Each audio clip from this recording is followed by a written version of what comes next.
Bonjour Déborah. Donc, on a fait une première partie de ton parcours, qui est un long parcours d'AMP avec beaucoup de tentatives, d'examens et surtout d'événements assez traumatisants. Donc, on a terminé le premier épisode avec cette fausse couche qui a été vraiment quelque chose de très difficile à vivre pour toi, surtout dans le contexte, enfin encore plus dans le contexte où tu étais en métropole pour tes vacances, dans le cadre de cette première grossesse qui était quand même quelque chose de très positif dans ton parcours. Donc là maintenant, tu vas nous parler de ce qui s'est passé après, donc après cette fausse couche qui était liée à un transfert d'embryon d'une quatrième FIV. Donc on est déjà sur 4 FIV, plus toutes les tentatives en insémination que tu avais pu faire avant, plus tout le temps qui a passé entre le moment où tu as souhaité avoir des enfants et toutes ces épreuves-là. Donc, sur cette cinquième FIV, comment tu l'as vécu, comment tu t'es engagé dans cette nouvelle tentative? Alors c'est vrai que arrivé à la quatrième FIV, on est déjà à 6 ans de parcours. On vit plus du tout les choses de la même façon par rapport au début. On part plus avec de l'insouciance, de la méconnaissance. Là, on part armé, vraiment renseigné. Je Mmh. connaissais parfaitement mon dossier. Je faisais pas confiance à n'importe quel médecin. Voilà, les expériences passées servent de leçon aussi, donc nous aident aussi à avancer. Je pense que c'est à double tranchant, mais ça a quand même des effets positifs. Et puis, après cette quatrième FIV, vu que pour la première fois, nous avions des embryons congelés, on a eu le droit quand même à un deuxième transfert. Donc, on avait 2 embryons congelés restants. Et à la décongélation, il y en a un qui n'a pas tenu. Donc, un de moins, un transfert, et puis ça n'a pas fonctionné. Et est-ce que tu avais aussi à cette époque-là, je pense, acquis des connaissances sur la nécessité de mieux évaluer le potentiel implantatoire des embryons? Exactement. Du coup, on commençait à parler de WinTest et de Matrice Lab à l'époque. Donc, j'ai voulu le faire pour avant en fait, après cette quatrième échec, Mmh. quatrième FIV, c'est-à-dire qu'on n'a plus de prise en charge par la sécurité sociale. On a tenté une dérogation sur le fait que j'avais déjà eu un début de grossesse, et puis sur le fait que j'avais eu des pertes de chance avec l'hyperstimulation, avec un transfert qui avait été fait pas de dans de bonnes conditions, enfin, avec tout ce qu'il y avait eu auparavant, mais ça n'a pas été accordé. On prend quand même la décision de faire la cinquième à nos frais, sachant que la quatrième avait eu un signe d'espoir avec ce début de grossesse, donc on veut tenter. C'est vrai Mmh. qu'on commence aussi à envisager d'autres solutions comme le don d'ovocytes, hein, la dernière solution qui pouvait s'offrir à nous, mais je ne suis pas prête parce que j'ai une trentaine d'années, je ne suis pas en insuffisance ovarienne, et c'est la méconnaissance en fait du corps médical pour le moment de ces échecs, de ces mauvaises qualités d'embryons qui restent sans réponse, qui font qu'on ne sait pas quelle est la bonne solution. Les Oui, médecins ne savent pas nous dire non plus. c'est-à-dire que tu Donc, as, voilà, tu un diagnostic de syndrome des ovaires polykystiques, mais il n'y a pas d'explication concrète, définitive ou sur lequel on puisse appuyer pour dire, bah voilà, le diagnostic c'est ça, et face à ce diagnostic, la solution c'est ça. Les voilà, choses non, restent un peu puisque floues et donc il y la a. recherche n'est pas encore assez avancée. Les biologistes nous disent notre seul critère, c'est visuel, et visuellement, on ne sait pas tout. Hmm. Des embryons qui ne sont pas beaux, qui ont des mauvais stades à l'évaluation morphologique, peuvent s'implanter, et puis des très beaux, magnifiques, ne s'implantent pas. Donc, on ne connaît pas tout, et sur la qualité de l'embryon, et sur la qualité de l'endomètre et de l'implantation, parce que là demeure presque le plus Hmm. d'inconnus. Hmm. Ça évoluera, on espère, mais pour l'instant, ça. Donc, je commence à me renseigner, oui, sur la qualité, comment tu disais, de l'implantation, Oui, d'évaluer la qualité de l'implantation. Donc, Matrice Lab et Wintest, à cette époque-là, je me renseigne, et la gynéco, il y a un petit peu une guerre de paroisse, c'est ça, sur les deux tests. Et la gynéco était plutôt pour le Wintest. à l'époque et moi, je voulais faire matrice lab et puis j'ai pas pu le faire parce qu'ici, il faut pouvoir envoyer dans l'échantillon, enfin, c'était assez complexe et pour la 5e FIV, j'ai pas pu le faire. Donc on part sur la 5e FIV dans les mêmes conditions à peu près et puis avec un frisol, je crois, des transferts, je sais plus combien on a eu d'embryons, je sais même plus et on les a transférés et il y avait pas eu d'embryons, je sais même plus s'il y avait des embryons congelés. J'ai Ouais, occulté et ça n'a pas tu as fonctionné effacé ça de ton esprit. de ma mémoire. Voilà, ça n'a plus d'importance maintenant parce que vraiment, enfin, pour nous, c'est presque un détail maintenant, mais là, il n'y a pas eu d'implantation, donc il n'y a pas eu de grossesse et voilà. Donc, Mmh. nous sommes face aux échecs de l'AMP intraconjugale. On n'a plus de solution ici sur le territoire. De toute façon, il n'y a pas de don. Donc, on réfléchit, je prends du temps. Je suis à ce moment-là suivie par une psychologue aussi parce que sur cette fin de parcours, j'en ai besoin. Ça Mmh. m'aide beaucoup à prendre du recul, à prendre des décisions parce que en fait, je fais beaucoup au feeling. Je fais comme bien, enfin, je fais les choses comme elles me semblent bonnes et voilà, au feeling. Mmh. Et puis quand on décide, donc après cette 5e FIV, il m'a fallu ce 5e échec de FIV pour me dire: «Ça y est, c'est plus la solution». En fait, il a fallu ça pour que je réalise, que je me dise: «Non, la solution, elle sera pas là, c'est pas Ouais. possible». Donc Elle sera pas avec tes gamètes. elle sera pas avec mes gamètes. On a tout essayé. Moi, j'ai besoin de tout tenter pour me dire qu'il y a plus d'espoir. Mais tant que Mmh. j'ai pas tout tenté, enfin, c'est mon mental qui est comme ça. Je pouvais pas ne pas tout tenter. On pouvait le faire, on l'a fait et ça n'a pas fonctionné. Voilà. Comme ça permettait de tourner la page et d'envisager le don. Donc, on envisage le don de vos sites. Bon, c'était quand même. Pas facile. Ben, c'est-à-dire que on l'avait quand même envisagé, je pense, avant la 5e, en se disant: «Il y a beaucoup d'attentes et on va s'inscrire». Donc, on avait profité d'un voyage en France quand même pour, par visio, on avait pu faire à l'époque, c'était très compliqué, faire une visioconférence avec un médecin pour pouvoir s'inscrire sur un centre en métropole, sachant qu'il y avait beaucoup d'attentes Mmh. et on se disait au cas où. Voilà, j'avais quand même ce souvenir et puis quand on a pris la décision de faire la FIV, on s'est renseigné avec le nom de vos sites et on est parti sur la République tchèque. Avec les médecins d'ici qui ne connaissaient pas du tout, ils connaissaient que l'Espagne, donc aucun soutien. Je les ai trouvés sur les associations de soutien et les parcours d'autres patientes qui étaient passées par là, dont toi, qui m'a aidée à ce moment-là. Et, Et juste, et quand Déborah, parce qu'on a l'impression que c'est simple comme ça, mais cette idée de devenir parent via le don de gamètes, c'est quand même quelque chose qui peut prendre du temps, qui n'est pas un truc automatique. C'est-à-dire, on ne se dit pas, hop, alors voilà, les FIV, ça ne marche pas, je vais aller vers le don. oui, Ça pose quand même des questions sur ta et future exactement. parentalité, les enfants, enfin, et tout ça, ça t'a C'est des pris un questions petit peu de temps. qui se posent, forcément. Et en fait, vu qu'il s'est quand même passé du temps, enfin, plusieurs mois, entre l'échec de la 4e, on commence un peu à y penser, mais je voulais pas m'y résoudre sans avoir Mmh. fait la 5e. Donc en fait, on va dire que depuis l'échec de la 4e, j'y pensais quand même. J'y D'accord, ok. réfléchissais, qu'est-ce que ça engendre de fait de devenir parent avec don de gamètes? Parce qu'effectivement, c'est pas rien, mais il s'est passé tellement d'années que les deuils, on les fait successivement, hein. Le deuil de faire l'enfant naturellement, le deuil enfin, le fait de se faire aider, enfin, voilà, c'est des étapes et en fait, elles sont nécessaires. Moi, elles ont été nécessaires. Comme pour autant, j'aurais pas pu. Ça aurait été. Au début, j'ai beau avoir perdu du temps, je me dis au début, j'aurais pas été capable de faire des FIV dès le départ. Je me dis, Mmh. vous êtes jeune, vous avez des petits problèmes. Pourquoi on m'aurait proposé la FIV? Je pense que j'aurais pas non plus été prête. Alors que quand on me l'a proposé, j'avais compris que c'était enfin, peut-être une solution qui pouvait nous Mmh. aider. Donc Et c'est ça donc qui le a. don.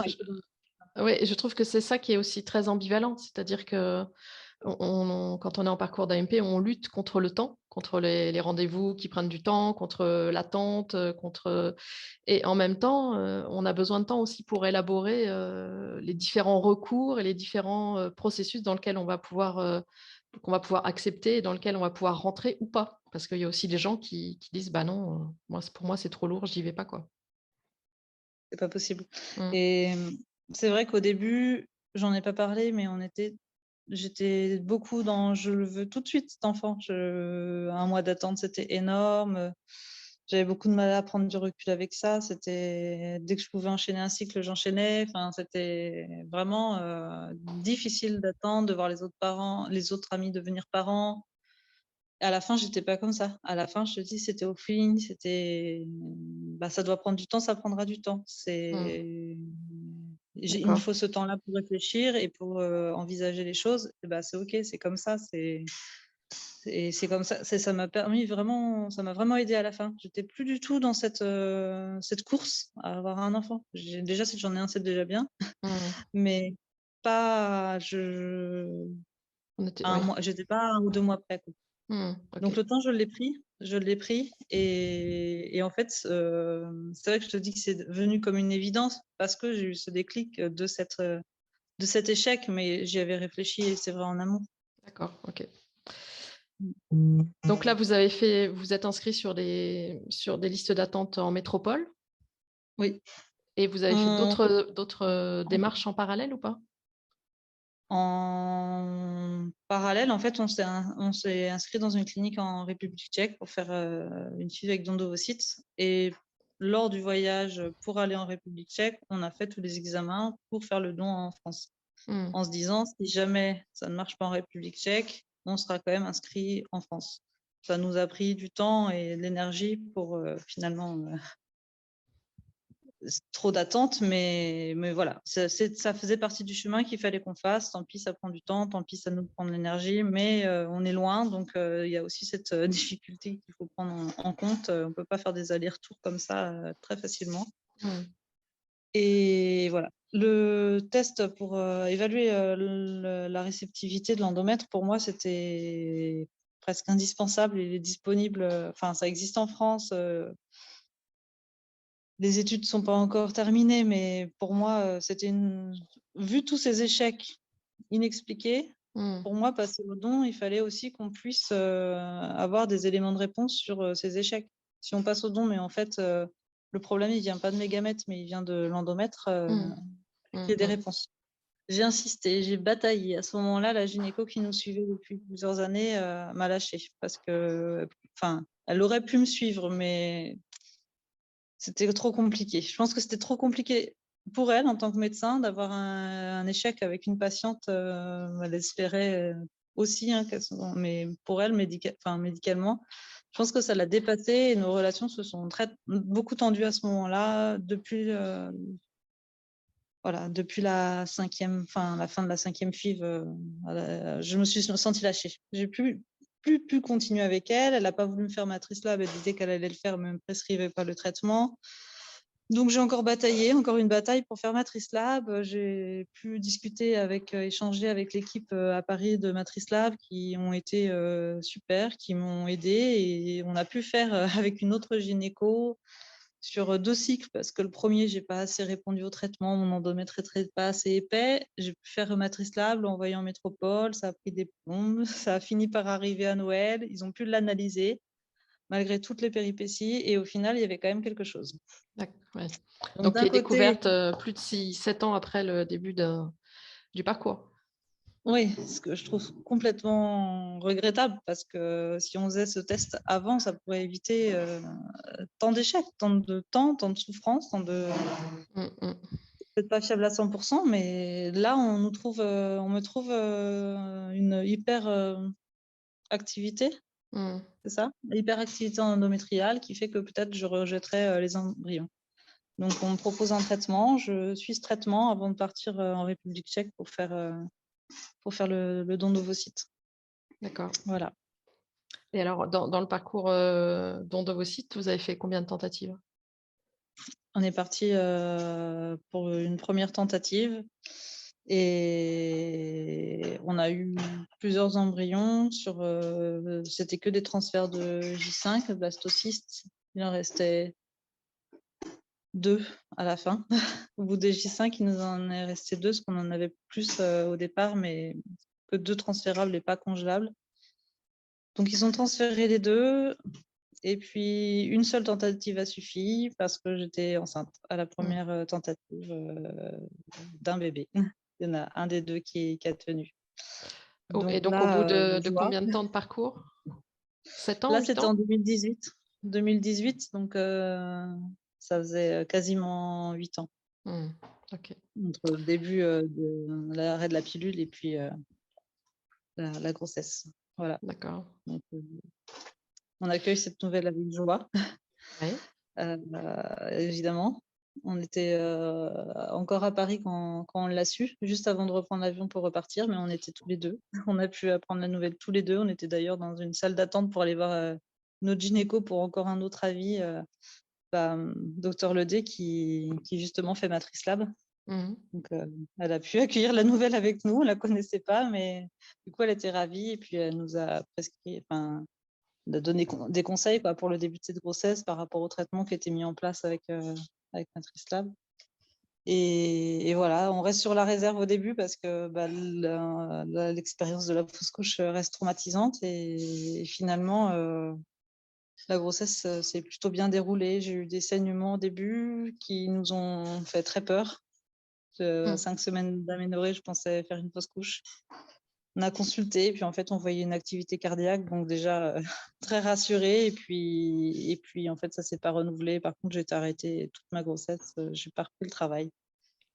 OK. Euh, J'étais dans le stress. J'avais envie de reprendre le travail parce que s'occupe l'esprit et puis ça permet de moins y penser. Mais en même temps, dès que je bougeais, j'avais peur de saigner. Donc voilà. Mmh. Donc j'ai commencé la grossesse comme ça, avec pas mal de stress et d'appréhension sur la suite. Je ne pensais pas être autant stressée en début de grossesse. Je pensais qu'une fois passée de l'autre côté, ça serait plus simple, qu'il y aurait plus.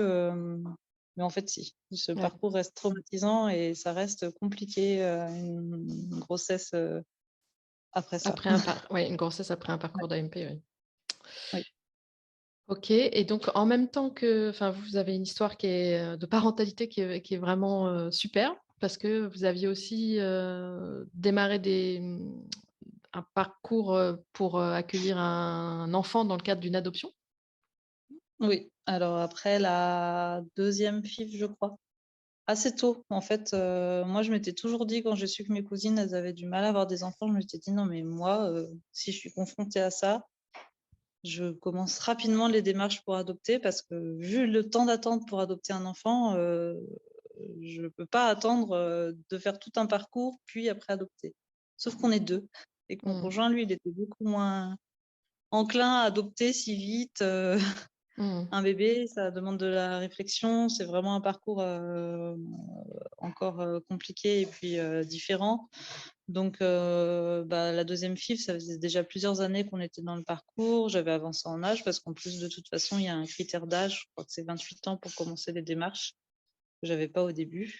Et donc, Mmh. après la deuxième FIV, après le deuxième échec avec des embryons qui étaient vraiment de mauvaise qualité, là, c'était vraiment un coup dur. Et on s'est dit, nous, il faut un plan B. En fait, Mmh. on ne peut pas se dire que ça fonctionnera pas sans avoir un autre projet qui puisse nous permettre d'être parents. Donc on l'a fait en parallèle. On a fait les deux en parallèle. Et puis, imaginez, Pau de l'époque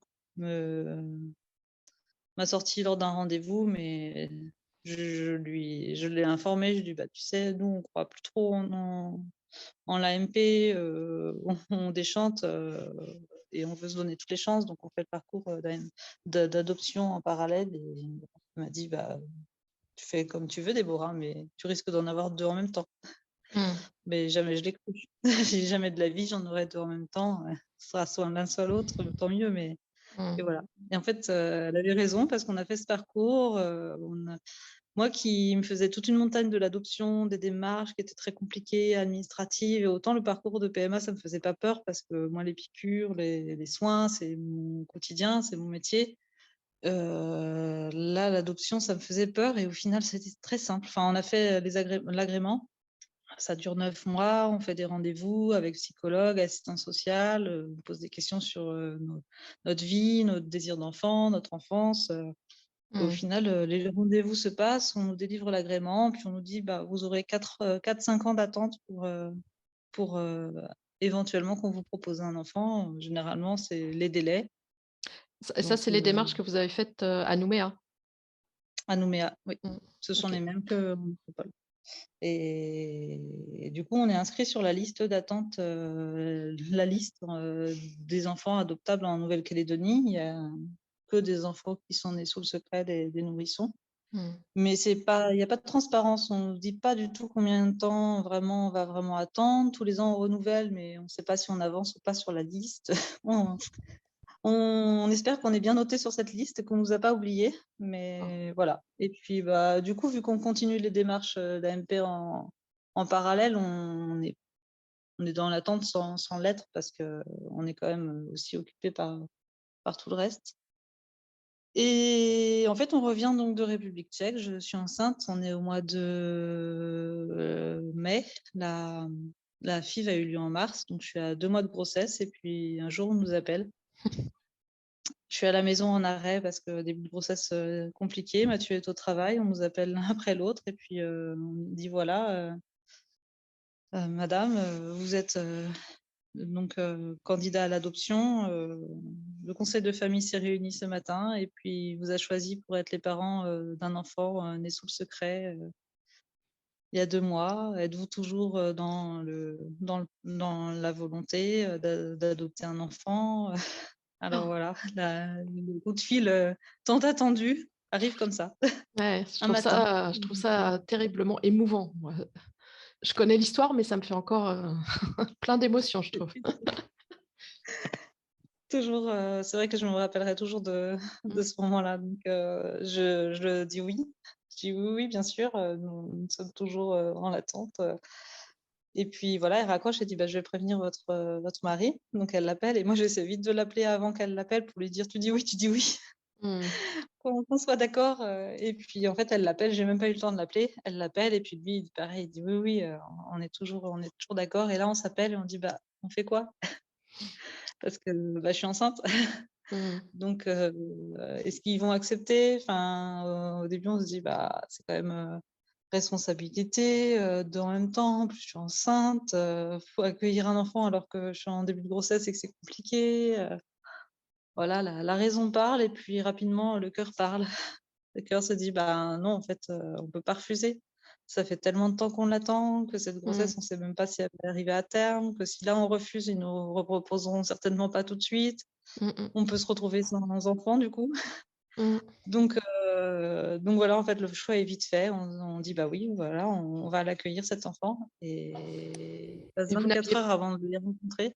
Ouais, et vous aviez pas une crainte, sur le fait de justement de leur annoncer que tu étais enceinte et que ça soit un motif de refus, Ah bah si, justement, il s'est passé 24 heures à ce moment-là et c'était les 24 heures les plus longues parce qu'on s'est dit: «Bah, en fait, là, on se dit: «Oui, on est d'accord», mais ça se trouve, ils vont nous dire: «Bah non, madame, vous êtes enceinte, vous êtes plus du tout, Mmh. prioritaire. Il y a d'autres couples qui sont en attente, Mmh. donc au revoir, quoi». Donc on attend ce rendez-vous et puis on les rencontre, on leur dit, hein, évidemment que je suis enceinte, on peut pas leur cacher, hein, Mmh mh. si ça se voit pas, on est honnête, donc on leur dit tout de suite et puis elle nous dit: «Non, mais c'était la chef de service, il y a pas de problème madame, en fait, c'est quelque chose qu'on aborde pendant le parcours, enfin, pendant l'agrément, après c'est vous qui voyez, c'est le choix vous revient. Si vous voulez, avoir cet enfant, enfin, malgré la grossesse, vous pouvez. Si vous voulez renoncer, vous pouvez, mais vous nous le dites tout de suite rapidement parce qu'on ne peut pas Mmh. commencer avec l'enfant, puis après vous rétractez. Donc en Mmh. fait, on avait leur feu vert. On avait leur feu vert, donc on l'a rencontré, bah, 24 heures plus tard, le lendemain. Là, le Ah ouais, non, premier mais jour, ils nous ça, montraient des photos, de te faire pleurer. ouais, c'est ça. Je trouve que c'est ouh, c'est un truc de malade. C'est génial, hein. Ouais et là, du coup, on est sur un autre, on est sur un autre monde, on est sur un petit nuage et puis c'est vraiment, incroyable, quoi. Le lendemain, on la rencontre et puis tout de suite, ils nous appellent, papa, maman. Alors on s'y attend pas Ah oui, parce que normalement, une grossesse, il faut 9 mois pour se préparer. ouais, c'est ça. Là, on a eu Mmh. 24 heures, 48 heures pour se dire: «Ça y est, en fait, on nous confie un enfant, ce bébé là, ça va être le nôtre», Mmh mh. c'est vraiment la rencontre est magique. Je l'avais déjà vécu, en tant que professionnelle de l'autre côté. Et j'avais déjà pu observer que c'était quelque chose de magique, mais pour l'avoir vécu, c'est vrai que la petite, elle était arrivée avec sa famille d'accueil et en fait, il nous explique qu'elle a complètement changé de comportement depuis qu'on lui a annoncé qu'elle allait avoir des parents, Ah oui. que là, elle avait 2 mois et demi et elle a passé tout le temps où on était là à nous regarder, nous écouter, enfin, c'était incroyable.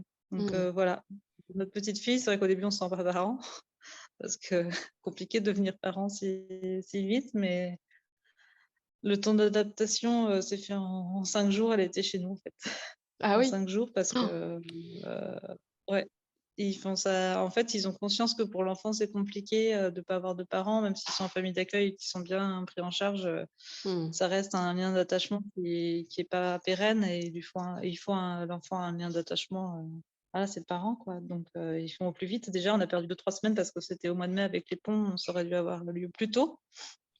Donc c'est c'était C'était déjà enfin, ça a été rapide, quoi, en 5 jours parce qu'il y a eu encore un pont. Ça aurait pu même être 4 jours. Donc il a fallu s'équiper de tout le matériel, pour équiper la chambre, pour avoir du matériel de puériculture à la maison. Donc j'étais enceinte, donc j'étais en début de grossesse, qui pour moi était encore incertaine parce que tant que j'avais Mmh. pas passé le 1er trimestre, j'avais toujours ces craintes, de fausse couche Mmh. et en fait, du jour au lendemain, en fait, non, c'est pas dans 9 mois qu'il faut se préparer là, c'est tout de suite. Mmh. C'est tout de suite. Bon Ah après pour le c'est côté puériculture, c'était assez facile pour moi puisque c'est mon métier donc ça a été aussi simple pour l'équipe, de nous accompagner sur ce plan. Pour les gestes et tout ça, on savait faire et voilà, elle est arrivée chez nous. Ouais, c'est une histoire incroyable. C'est-à-dire que là, après ce long parcours, et toute cette crainte de jamais être parent, enfin, vous vous êtes retrouvés avec, cette petite fille, ce bébé, parce qu'elle avait 2 mois? 2 mois et demi? Elle avait 2 mois et demi, oui. Ouais, 2 mois et demi et en plus Oui, enceinte et donc maintenant vous avez vos elles ont quel âge maintenant, tes filles? elles ont 3 et 4 ans. Voilà. J'ai vécu toute la grossesse, quasiment en fait avec un bébé. Ouais. Ça doit être J'ai vécu très des choses à l'envers. non mais après J'ai un vécu parcours comme tu l'as vécu, ça c'est vrai que ça devait être à moitié surréaliste au début de se dire, «Waouh, je suis enceinte, j'ai un bébé, c'est je suis c'est comme, allé très vite. beaucoup de femmes, Tout allait ordinaires», On s'est pris pour nous, on a l'impression d'avoir eu, un tsunami, en fait, Mmh. cette année-là. C'est Mmh. que les émotions sont arrivées, d'un coup, rapidement. Enfin, après le début de grossesse, là, tout s'est enchaîné. C'est vrai qu'après, une fois que l'enfant est là, une fois que Zoé est arrivée, tout est allé plus vite parce que quand il y a un enfant à la maison, bah, Le temps ça s'accélère. prend du temps. Moi qui commençais à m'ennuyer à la maison, que je voulais reprendre le travail parce que c'était trop long et que je voulais plus penser, à tous les risques, qu'engendrait, le début de grossesse. Là, finalement, j'étais bien à la maison avec mon Mmh. bébé et puis j'ai pas c'est pour ça aussi que j'ai pas repris le travail parce que même si la grossesse se passait mieux avec un nourrisson à la maison, c'est pas Mmh. possible. Oui, J'ai oui, pas oui. pu bénéficier du congé d'adoption parce que j'étais déjà enceinte et puis en arrêt, donc du coup, j'ai bénéficié de l'arrêt, lié à la grossesse et en fait, Zoé m'a permis d'être sereine pour tout le reste de la grossesse parce que moi, j'ai pu penser aux risques. Je me suis dit: «Bah, déjà, on a la chance d'avoir un enfant. Si la grossesse arrive à terme, bah, ça sera génial». Mais j'avais plus de crainte, en fait. J'étais plus stressée, je pensais plus à ma grossesse, je pensais, à mon Mmh. bébé qui était là, auprès de nous et dont il fallait s'occuper et elle était assez demandeuse, et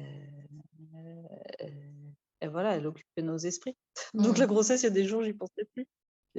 Ah. Du coup, j'ai pu vivre ma grossesse sereinement, l'apprécier. Le reste de la grossesse s'est très bien passé. J'avais très peur d'accoucher prématurément. Je travaillais en néonat, donc je connais les risques et je me disais: «Comment je vais faire si je dois être hospitalisée parce que je contracte?» Alors du coup, on s'est préservé. Mathieu, gérait, Zoé la nuit et puis, j'essayais de me reposer au maximum la nuit parce que Mmh. ici, 2 jours de congé paternité, donc autant dire que j'étais toute seule pour la gérer toute la journée et puis en fait, ça s'est bien passé. J'ai accouché à terme. Voilà, donc 2 D'accord. bébés à la fin de l'année. Après tout ce temps, c'est voilà, toute cette Ah, attente, toutes ces angoisses et 2 petites filles, sur une même année. 9 mois d'écart. Elles ont 9 mois d'écart parce que Zoé est née le jour du début des semaines d'aménorrhée de ma grossesse. Mmh. Et donc, Donc elles elles ont connaissent 9 cette mois histoire incroyable. Vous leur en parlez? oui, toujours. On en a toujours parlé depuis toute petite. Depuis que Zoé est arrivée, on lui a dit des choses avec des mots simples. Elle était bébé, mais on voulait en parler tout de suite parce qu'on ne sait pas quand est-ce qu'elle commence vraiment à comprendre, à quel âge l'enfant commence à comprendre. En fait, on lui a dit dès bébé Mmh. et on en parle encore régulièrement selon sa demande ou quand les choses se présentent. Et d'elle-même, quand elle a commencé à parler, elle m'a étonnée quand un jour les photos sont affichées sur le frigo. Donc il y a moi enceinte avec sa petite sœur dans le ventre et puis elle à côté. Et puis elle me dit bah voilà, Agathe elle était dans le ventre de maman et puis moi j'étais dans le ventre de Notre-Dame. C'est comme ça qu'elle a commencé à le formuler. Mmh. Pour elle, le fait d'être dans le ventre de Notre-Dame, elle savait pas forcément, elle faisait pas forcément tous les liens, Mmh. mais les choses avaient été entendues. Et puis maintenant, elle commence à parler d'adoption. En ce moment, elle est sur la 4 ans, elle est sur la couleur de peau. Elle sait qu'elle elle est marron, qu'elle a une petite sœur qui est blanche, elle a des parents qui sont blancs. Alors, elle aimerait bien avoir une petite sœur qui est marron aussi, mais on lui a dit que c'était pas possible. Mmh. Mais toutes les deux, elles le savent. C'est vrai qu'Agathe, on a un peu plus. On lui a dit, mais on lui en parle moins régulièrement. C'est un peu plus complexe à comprendre aussi. Le don Donc, d'ovocytes, tu veux dire? oui, le don d'ovocytes, on lui explique aussi les choses. On lui a toujours dit aussi, mais c'est vrai que les ressemblances, enfin, les différences physiques sont beaucoup moins flagrantes. Parce que Mmh. moi, on m'a toujours dit qu'elle me ressemblait. Pour le coup, on en parlait tout à l'heure. Qu'est-ce que c'est de devenir parent avec un don? Et finalement, avec Agathe, ça a été facile parce que, bah, en fait, quand on est enceinte, on en oublie le don. Mmh. On y pense de temps en temps, mais c'est notre bébé, on est enceinte, on sait qu'il se passe des choses du côté de l'épigénétique. Et puis en fait, elle naît et là, tous les gens me disent mais qu'est-ce qu'elle te ressemble? Et sans savoir que je suis passée par un endovocyte, c'est pas pour me faire plaisir. Mmh. La plupart des gens qui me disaient ça, c'était la vendeuse, c'était la caissière, des gens de la famille qui n'étaient pas forcément au courant, ou de collègues, tout le monde le disait. Donc c'était facile de de s'identifier, à cet enfant. Et puis voilà, après c'est vrai qu'en grandissant, de toute façon, j'ai 2 enfants qui n'ont pas mon patrimoine génétique de manière différente, mais voilà. Nous, on en est heureux de ce parcours Mmh. finalement, c'était très compliqué, mais ça nous a appris beaucoup de choses sur nous, sur la vie, sur notre couple. Finalement, on a une issue heureuse, on en a de la chance, on en est conscient. Et on regrette pas de s'être battu pour tout ça. Bon, bah oui, bah, je te remercie, Déborah, parce que c'est vraiment une histoire très éclairante, je trouve, sur ce que c'est que les parcours d'AMP et puis sur les incertitudes des parcours d'AMP, parce qu'on vit pendant longtemps avec des échecs et des difficultés et on se dit on ne sera jamais parent. Et puis, contre toute attente, sans qu'on puisse le prévoir, l'organiser vraiment, et ben, on peut quand même devenir parent. C'est ça qui, je trouvais difficile, cette incertitude-là, parce que si on nous disait à un moment donné, oui, on vous dit que tel jour ou telle année ou à tel âge, vous serez parent de toute façon, c'est garanti à 100%, ça allégerait notre charge mentale. Mais vu qu'on ne peut pas garantir ça, c'est très difficile parce on peut vivre des longues périodes comme ça, de grandes incertitudes et où on se dit qu'on ne sera jamais parent. Ouais. Mais bon. C'est ça qui est difficile, de garder le moral, sur, et la positive attitude parce que moi, exactement comme toi, je me disais: «Mais si un jour on me dit: "Ça va prendre 10 ans, mais ça va fonctionner", bon OK, ça va prendre 10 ans, à prendre son mal en patience, mais ça va fonctionner». Et pour l'adoption, une psychologue m'avait dit ça: «Mais tu seras maman, en fait, dis-toi que tu seras maman». Mais moi, tant même pour l'adoption, tant que j'avais pas un enfant dans les bras, non, je ne serais pas maman. Même pendant la grossesse, jusqu'à l'accouchement, pour moi, c'était encore, limite abstrait que j'allais devenir maman. Parce que je sais que les risques, ils sont jusqu'à la naissance. Mmh. Et par contre, après, une fois qu'elles étaient là, j'ai plus ce stress comme peuvent avoir des mamans une fois que l'enfant est là, stressée pour tout. Alors j'étais pas du tout stressée. Je Mmh. pensais être une maman stressée après la PMA parce que j'en ai beaucoup vu des mamans, après la PMA en maternité. après des longs parcours d'AMP comme ça qui sont très stressés et en fait, je l'étais pas du tout. Alors, Mmh. pour le coup, avoir un bébé qui a déjà 2-3 mois, c'est pas pareil qu'avoir un nouveau-né. Et puis Ouais. quand le nouveau-né est arrivé, j'avais déjà l'expérience de de l'autre, donc j'avais pas cette crainte et puis, comme tu dis, bah, il y a des incertitudes et puis finalement les choses arrivent sans qu'on y soit vraiment finalement Prép préparé à les Ouais. vivre de cette façon-là, parce Oui, qu'on c'est s'était ça, ouais. imaginé plein de scénarios, mais pas celui-ci. Et puis, on s'était préparé éventuellement à avoir des jumeaux. Finalement, ce ne sont pas des jumeaux, ce sont des enfants rapprochés, c'est des histoires différentes, mais en fait, voilà, notre histoire, elle est belle. On a des filles qui sont en bonne santé et c'est ça qu'il faut retenir et c'est ça qu'on retient maintenant. Mais c'est Mmh. vrai que quand on revient sur ce qui s'est passé, ça n'a pas été si facile et quand j'en parle maintenant, quand ça se voit que de toute façon, on a des filles qui sont différentes. Alors si on voit pas le père, on peut penser que je n'ai pas fait mes enfants avec le même père, mais en fait, Mmh. genre, je dis aux gens: «Bah non, j'ai une fille qui est adoptée et une fille, biologique que j'ai portée» et on me dit: «Ah bah oui, mais ça arrive toujours ça». C'est vrai qu'on entend toujours que les gens, ils adoptent et hop, après ils tombent Ah bah enceintes. oui. Mais ils rentrent dans les détails toujours en leur disant: «Non, je ne sais pas parce que j'ai adopté un enfant que je suis tombée enceinte, c'est plus complexe que ça. J'étais déjà enceinte» et je rentre pas toujours dans le détail d'une oocyte, ça ne regarde Mmh. pas les gens, mais Mmh. j'ai besoin de leur dire: «Mais non, en fait, c'est une idée reçue, ça peut arriver, évidemment ça arrive, mais si vous prenez les choses, aussi se dire que l'infertilité, c'est une incapacité à avoir un enfant, mais pour certaines personnes, peuvent y arriver naturellement, mais il faut 10 ans. D'autres, il faut 6 mois, d'autres, il faut 10 ans. Donc, Mmh. les parcours peuvent, s'imbriquer et puis peut-être qu'il y a des blocages aussi. Mais pour le coup, là, ce n'était pas ça. Donc, les idées reçues sont quand même bien ancrées, hein, dans cette matière. Et oui, ça persiste. Bon Oui. Déborah, je te remercie et je te remercie. Merci Virginie pour ce bel échange sur ce parcours. Merci. Merci.